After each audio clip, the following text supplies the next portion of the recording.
Hi, my name's Chastity, and this is my story. So, growing up, I was definitely a pastor's kid type of personality. My mom was a kids pastor, and the pastor of the church kind of just adopted me as his granddaughter, and I became a leader at a really young age. And so, I can't remember a time when I was in the church that I wasn't working on something or a leader of something or cleaning. I kind of had the run of the church. I just kind of did whatever I wanted. And I would say I was a Christian. I knew God. I knew God existed and I believed in Jesus and I knew all the Bible stories, but I didn't understand them. I got baptized at 7 or 8. And that was where I look back and I'm like, oh yeah, I got baptized and got saved and that was a thing. But growing up, I didn't understand a relationship with the Father.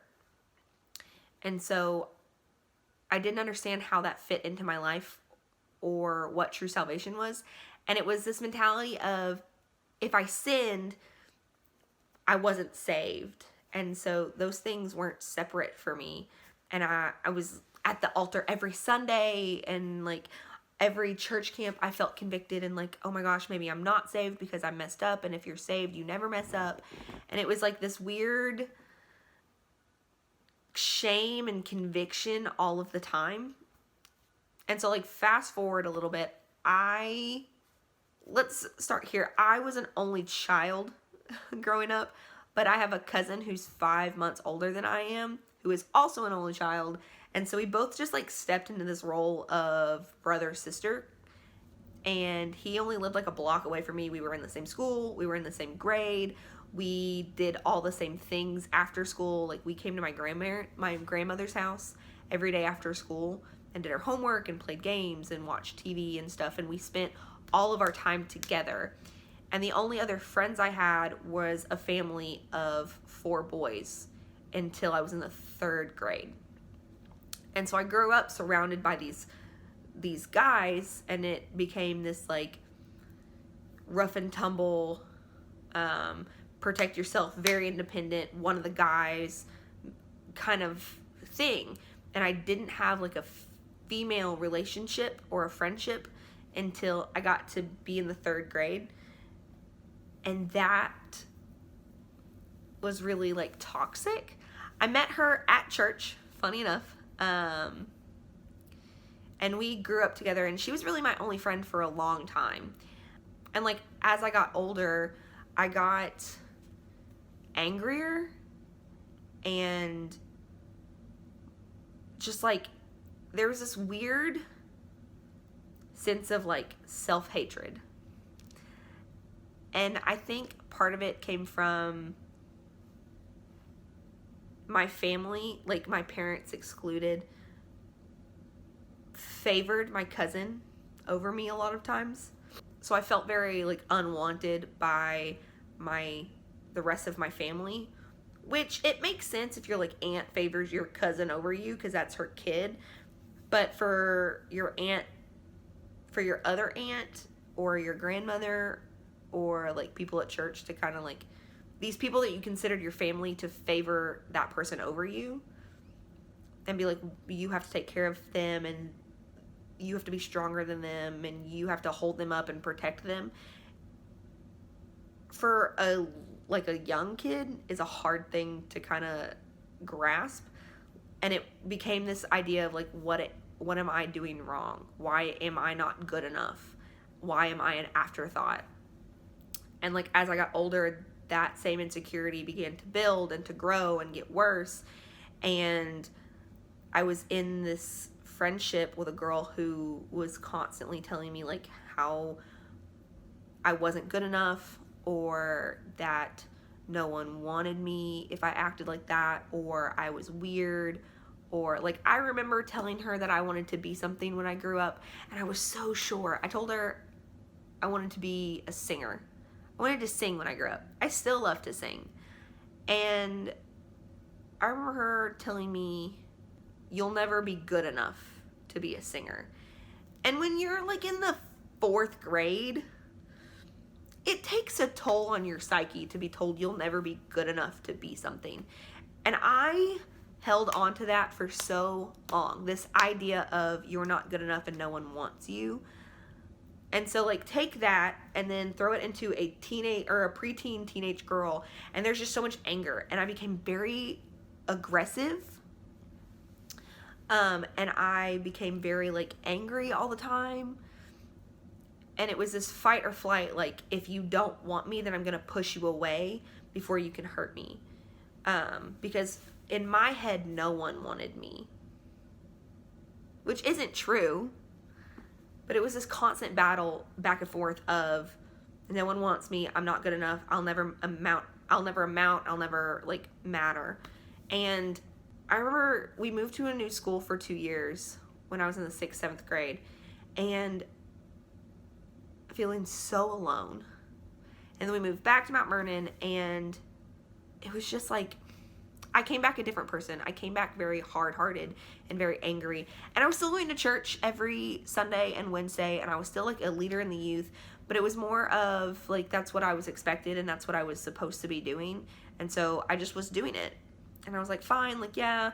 And again, it was like, I got saved every church camp, and I would come back for 2 weeks and be like, everything's going to change, and I'm going to be different, I'm going to be more joyful. And I cried at the altar, and then nothing changed because I wasn't, like, actively pursuing the Father. Fast forward to 2013, we had, like, the summer of 2012, we had gone to this church camp called YFN, and I went down to the altar, and I got saved again.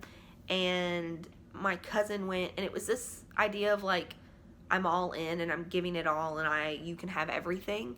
And I didn't, and I was like, yeah, you can have everything, but when we got back, I didn't give everything. I still wanted my things and my Netflix and my books and, like, these things that made me comfortable. And I was still very angry, and I was still very, like, why doesn't anyone want me? Like, why am I not good enough for anyone? And, like, I found a lot of solitude in, like, in like, stories and books when I was growing up, because I wanted to be someone else. I didn't want to be me. I didn't want to, chastity wasn't good enough. So I want to read so I can be something different. And that summer of 2012, like, my cousin had this, like, a life-altering moment with the Father, and he had an encounter. And he was a completely different kid. And so I, like, watched him, like, move out of all of these, like, struggles that he had been having, and I was like, like, what's going on? 2013, March 2nd, he passed away. And that devastated me because of a couple of things. I'm not going to tell the whole story here. I might one day, but not right now. But I will say, like, getting that phone call that he was on his way to the emergency room. At the time, I lived 20 minutes outside of, like, away from the emergency room. And I remember being in the back seat of my parents' car, crying out to this God that I had been told about my whole life and never really, like,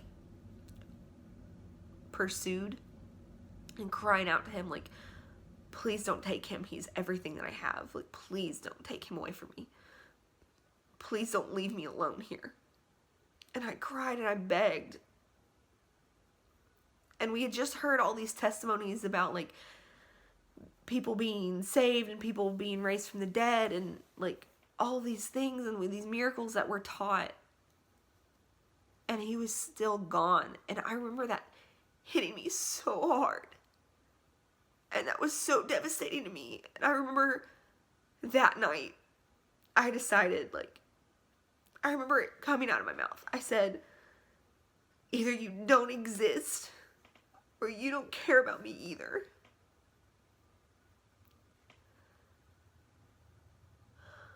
And my best friend on the planet was gone. The only person who I've ever felt like believed in me and wanted me and protected me, and that older brother was just gone. And I did not know how to cope. Like, that devastation. I was like, I don't want to have anything to do with God anymore. And that's honestly like such a scary place to be. But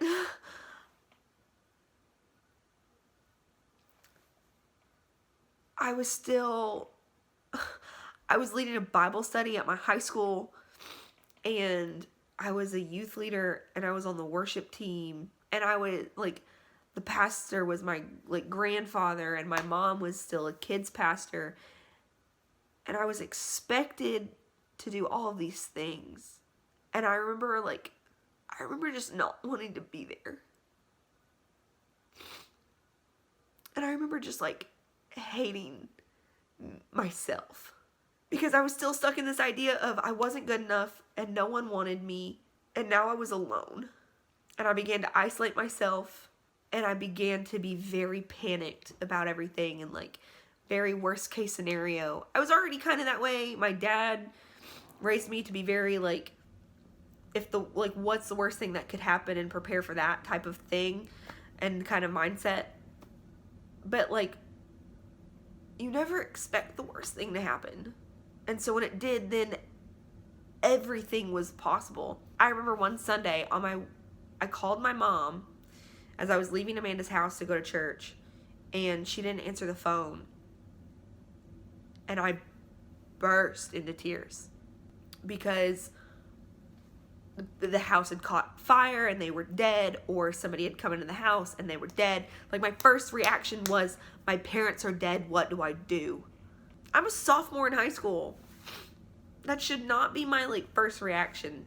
My sophomore, junior, senior year in high school, I went to, I want to say, anywhere between 8 and 13 funerals, or had somebody pass away in 3 years.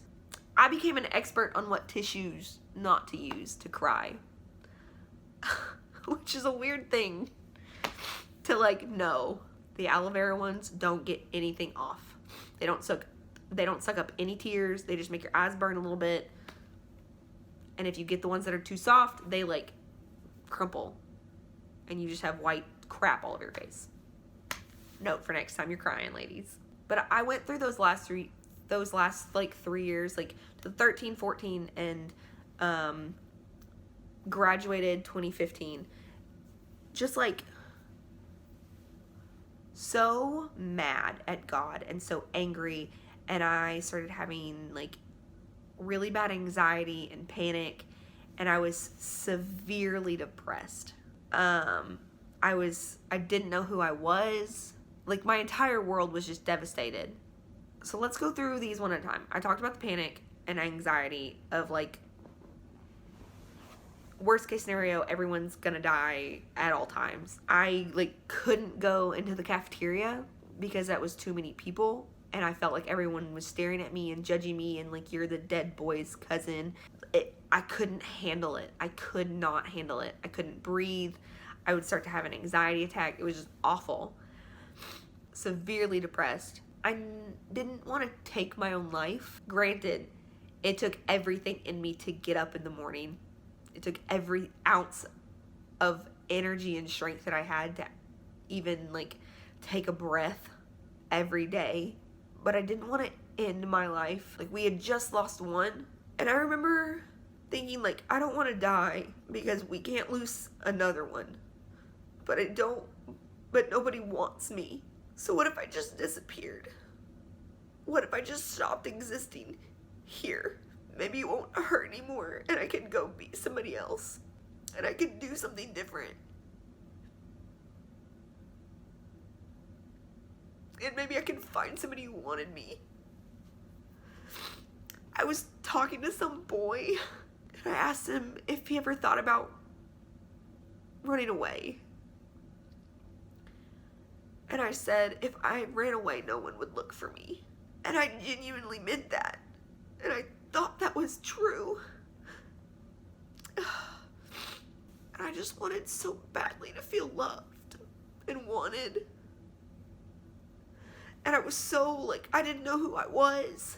I began to question my entire existence. And I began to question my sexuality and my identity. And what if I change? Would someone want me now? Like, would somebody want me if I was different? And I thought, there was so much shame in everything. I was so ashamed of, like, questioning my sexuality. Because, like, I was the Christian kid. But I had never had, like, a healthy female friendship with a peer. So I didn't know what that looked like. And so the enemy wanted to twist it and make it something that it wasn't. And so, like, fast forward, that's most of, like, before. So in 2015, I get suckered into going to this camp called High Point Leadership Camp in Hot Springs, Arkansas. You may have heard me talk about it before. And I went through this camp. I had been talking to my friend that, like, brought me about the fact that, like, I was, like, confused, and I was just confused, and I didn't know who I was anymore, and, like, I was addicted to pornography at that point, which very, like, confused about my identity and who I was and, like, what the promise of the Lord is. Didn't believe in God, was very still angry at God, and was, like, faking it till I made it through high school, and was just ready to, like, get on and do my own thing with my life. Get out of Mount Vernon and never come back, right? So I go through this whole camp, and it's Friday night, which is typically, like, if you've ever gone to a church camp, Friday night is, like, the night that you have, like, an altar call, you know what I mean? And I was just sitting in the back, just, like, watching everybody pray, and I was like, I feel nothing towards this. It's like, it's just another, like, week. And I remember Josh Barnett, the director of the camp, gets up in front of the camp, and he starts, like, the Holy Spirit, like, starts moving through him and starts kind of calling different groups of people out. It's like, if you, like, struggle with your self-image, like, I want you to pray with this counselor. And if you have an eating disorder, I want you to come pray with this counselor. And, like, he was going through, like, these different things. And I was like, I still don't belong to any of these things. Here's where I was wrong. And this is my encounter with Jesus. I had been accepted to Applied Life Leaders Academy. So I was getting ready to come to a Christian-based church, or Christian-based leadership internship. And I was still, like, confused about how I felt about God. But I was still, like, doing all the things that I was supposed to. I wasn't even going to apply.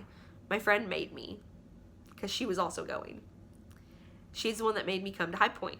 And I was sitting in this pew thinking, I don't belong to any of these groups. Like, I don't fit in. I'm still not wanted, and I'm at church camp. Josh gets up, and he says, there is a woman in the back.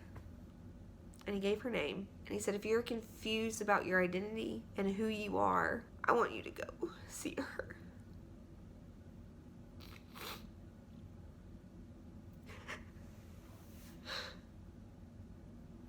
And in a room full of people,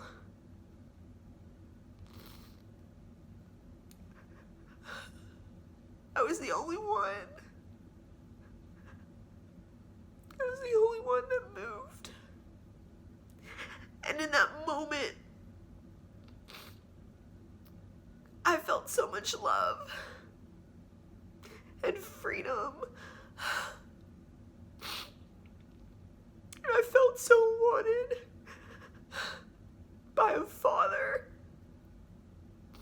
that I had never truly understood. And I remember praying with her.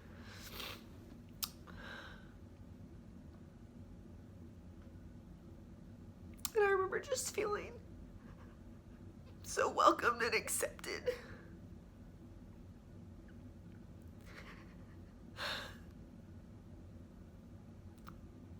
Because he knew what I needed. He knew that I needed to be singled out. I needed to know that I was important and that I was wanted outside of everything else. Gosh, I'm crying, I'm sorry. He knew that I needed him to isolate me. Because, you know, guys, like, the Lord sees you in your individuality. And he sees what you're going through, and he doesn't say, like, oh, they're a part of this group. He says, this is my daughter and this is my son, and I want them for who they are. And that's why I love that Upper Room song, You Will Leave the 99. Because he will every time.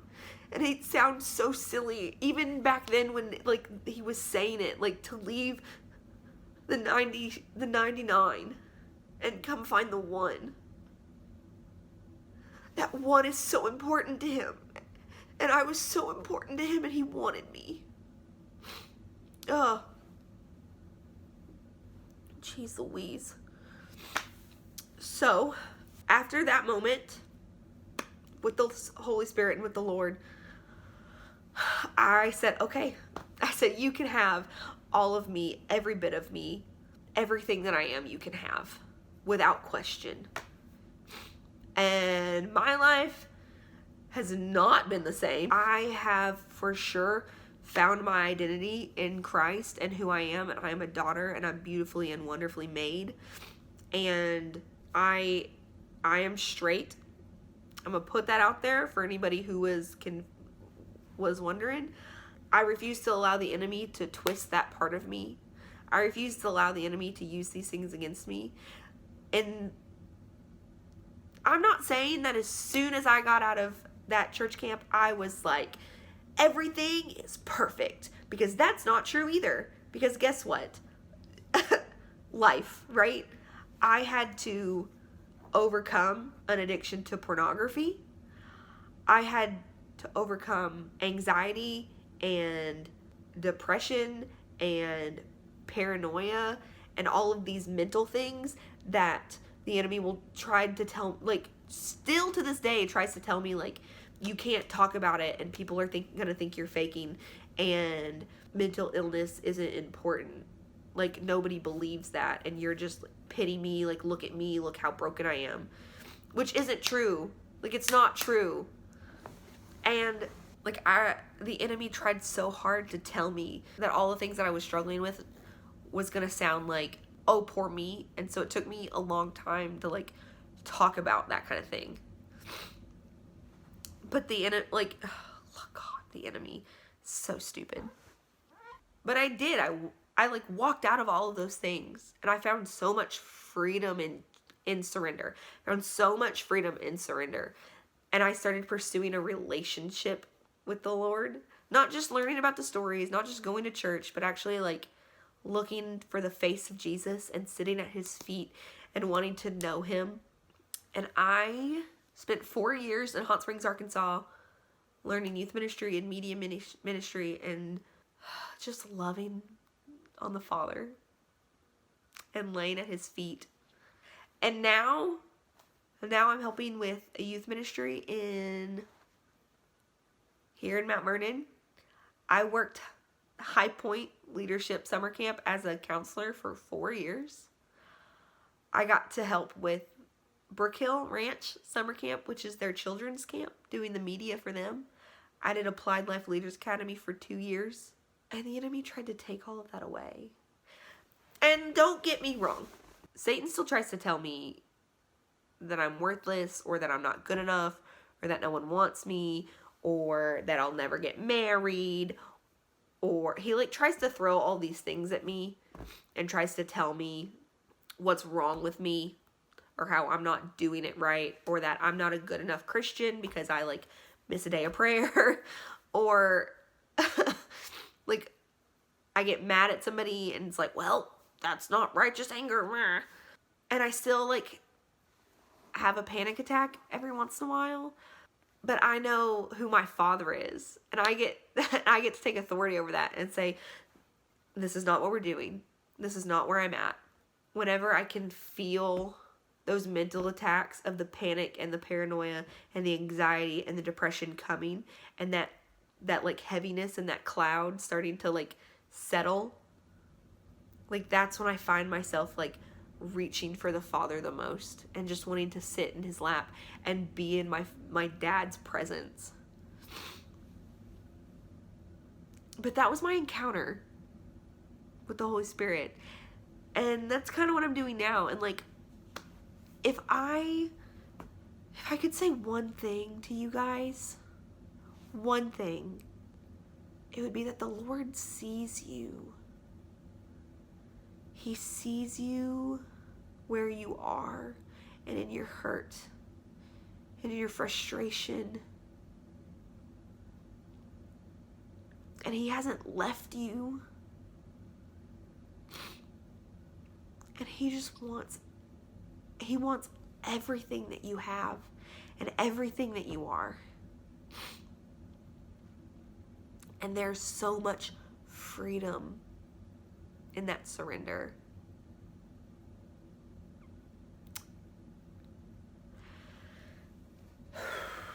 That was a lot. Thank you guys for watching. I hope that you enjoy this video. I hope that you enjoy this series. Yes, this is a series. There will be another video next month, and the month after that, and the month after that. I'm going to be getting with people who I admire and that I love and that have amazing testimonies and stories and encounters and and getting to talk to them and interview them, and I'm really excited about it. This is something that I've been wanting to do since I started this channel, and I've been putting it off because, well, you don't have the right equipment, and you don't have enough time, and nobody would want to watch it, and you don't have enough subscribers. And you know, I think that all of those things were just the enemy trying to keep me from doing something that was important. So I'm gonna do it anyway. So keep an eye out for that. I will be posting about it on my Instagram. I'm very excited. I know that this is the first video since like November, so thanks for bearing with me. But I love you guys, and I will see you in the next one.